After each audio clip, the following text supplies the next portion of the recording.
Hello, ladies and gentlemen. Welcome to another episode of Raw Politics. I hope you're doing fine. I'm also okay. Today, I want us to take a look at what's going on with the CS for Public Service, the Honorable Justin Muturi. He's been all over of late, giving press conferences, issuing statements, going to the DCI, and other things. What's going on? If that is something you're interested in, I urge you to stay tuned, and if you're watching for the first time, take a moment, subscribe to this channel so that you don't miss subsequent videos. Ladies and gentlemen, like I said, Muturi has been all over of late. He's accusing the government of being behind the abduction, and by government I mean the National Intelligence Service under the order of the President of the Republic. And this is very interesting, coming from the former Attorney General and now the current CS for Public Service. Before we look at what Muturi is up to, let me give you a brief history of who Muturi is. Muturi was a magistrate for 15 years, during which he was also the chairperson of the Magistrates and Judges Association, a very powerful position. After that, Muturi ventured into politics. There was a by-election in Chicago, and Muturi went for it and won in around 1999. And he defended the seat in 2002 on Kanu ticket and won. But in 2007, he lost, and even an attempt to recapture the parliamentary seat in 2013 using TNA did not work. He lost to somebody who was vying on APK party. After that, Uhuru Kenyatta won the presidency, and Muturi was overwhelmingly voted to be the Speaker of the National Assembly. Actually, he was the first Speaker under the new Constitution, a position he held for almost 10 years, that is during Uhuru's term. At the tail end of Uhuru's term, Muturi got himself into politics as the leader of DP, and he used that to negotiate with William Ruto in the formation of Kenya Kwanza, and during which I think they agreed that he would be made the Attorney General. So when Ruto won the election, Muturi was made the Attorney General of the Republic of Kenya, a position he held until the Gen Z's anarchy of June 2024. After the cabinet was disbanded, Muturi was moved to the Ministry of Public Service, a position he holds to date. So that is who Muturi is. Now let us jump into what are his concerns. Muturi is alleging that his son was abducted in June during the Gen Z's protest, and he says that the son was abducted by none other than the Director of National Intelligence Service.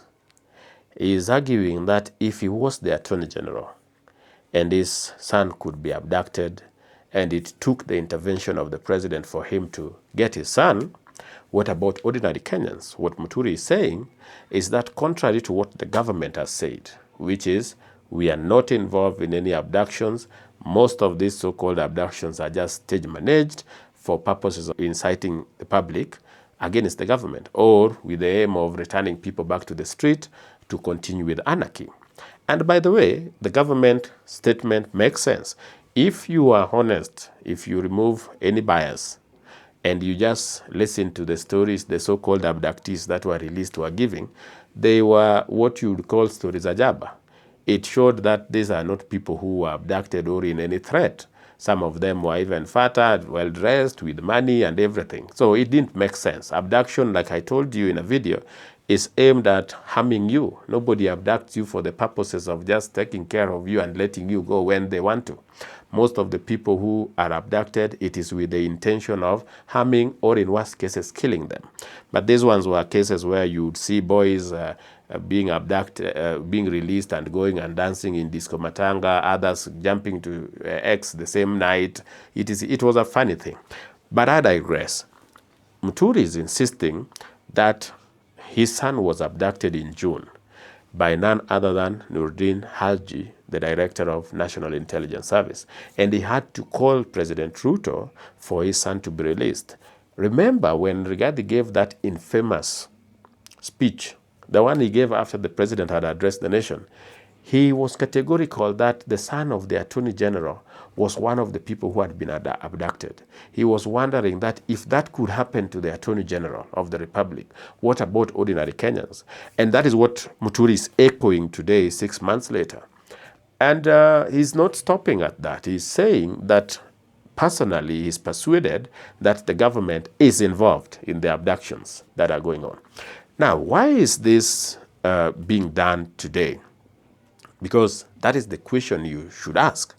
Remember, Muturi was the Attorney General of the Republic. Not only was he sitting in the cabinet, he was also a member of the National Security Council. Guess who else sits in that council? The president, the deputy president, the IG, Inspector General of the Police, and the Director of National Intelligence Service. So Muturi would have just sat down with these people and confronted them and resolved that matter as early as June last year. But he didn't. In fact, he says that it was a very personal thing for him, that it was the worst thing that has ever happened to him.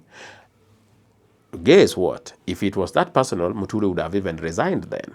But he didn't. I remember when Muturi was given a new job as the CS for public service, he gladly accepted the post. He did not resign as expected of as you would have expected of somebody who was not comfortable serving in a government that is made up of people who could even abduct his own kid. So why is he doing that now? He had all the opportunity to do it then, or say or complain then. He didn't. So why is he doing that today? Simple. It is purely politics, and it is threefold. Muturi, in my understanding, has accepted the fact that he doesn't have a chance in Ruto's government in 2027. Not because Ruto hates him or because Ruto has an issue with him, but you see, if the coalition will be between William Ruto and Raila Odinga in 2027, let's just say, then I don't see how Muturi comes in as one of the people Ruto is going to give positions. Why? Because what will he bring on the table? Remember, Mount Kenya, that he would have hidden behind, is done with William Ruto. They don't want to hear anything to do with William Ruto. I am persuaded that the voters in Mount Kenya are just waiting for an opportunity to punish any MP or legislature or MCA or governor who is associated with William Ruto.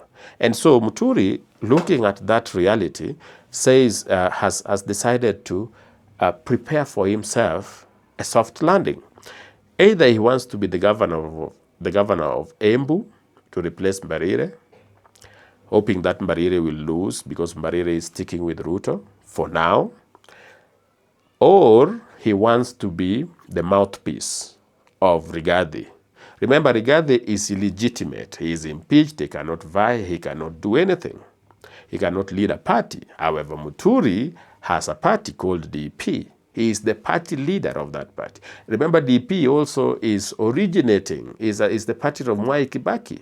And so it will really resonate very well with the people of Nyeri and the people of Mount Kenya.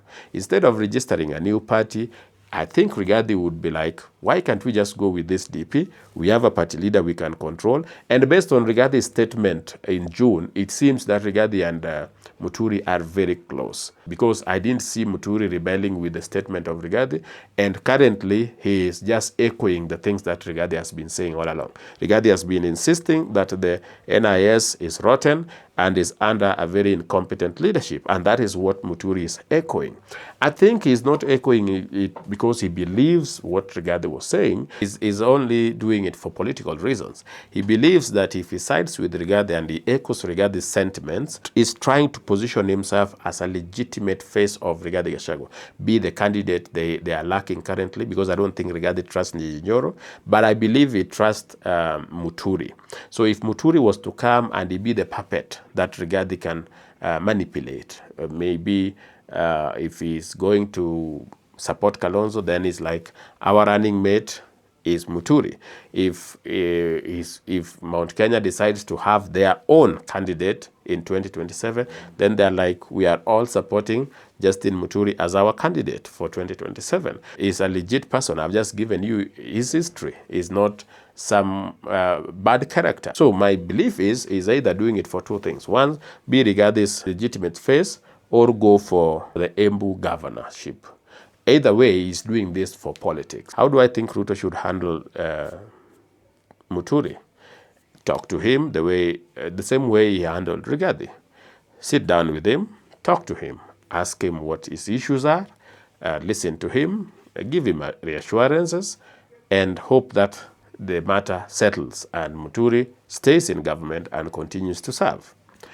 But if someone is out to take advantage of the prevailing political climate in Mount Kenya, there is no way you can reassure him and keep him in the government. He will do virtually everything to sabotage from within.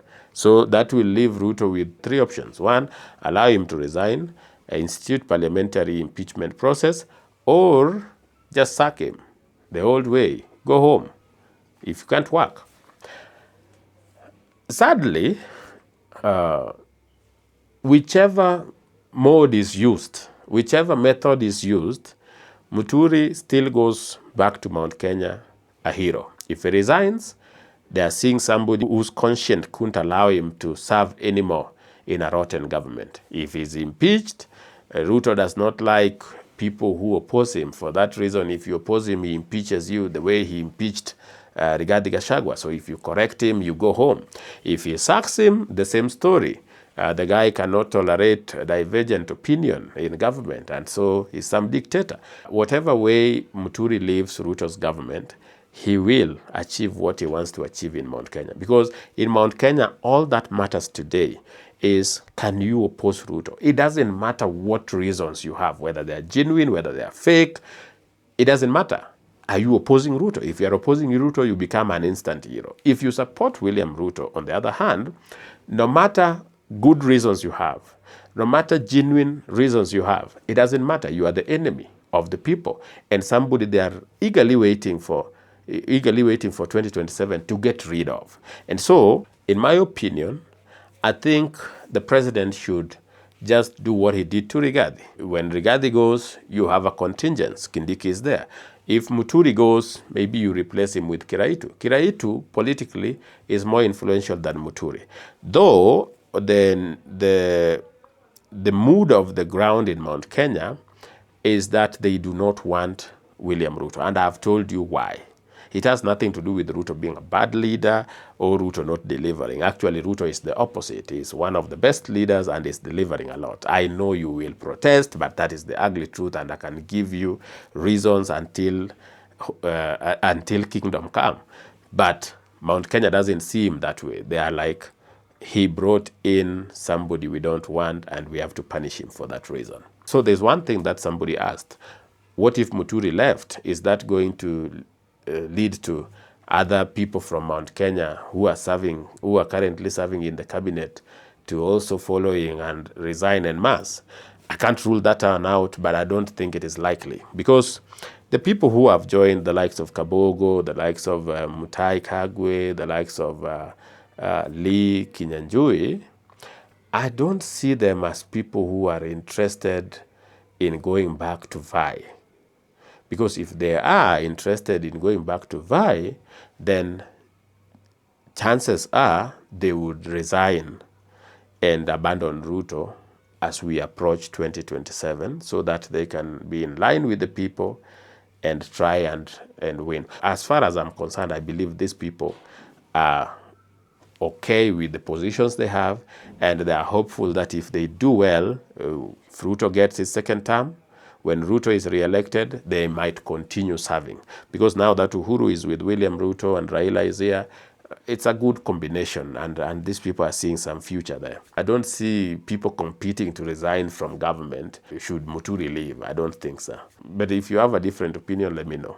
As for me, that's what I wanted to share with you. I wanted just to tell you that Muturi has, and all his drama is about the politics of 2027. He wants to either be the governor or be the face of Mount Kenya, be the face that Rigathi can hide behind in Mount Kenya and do his things.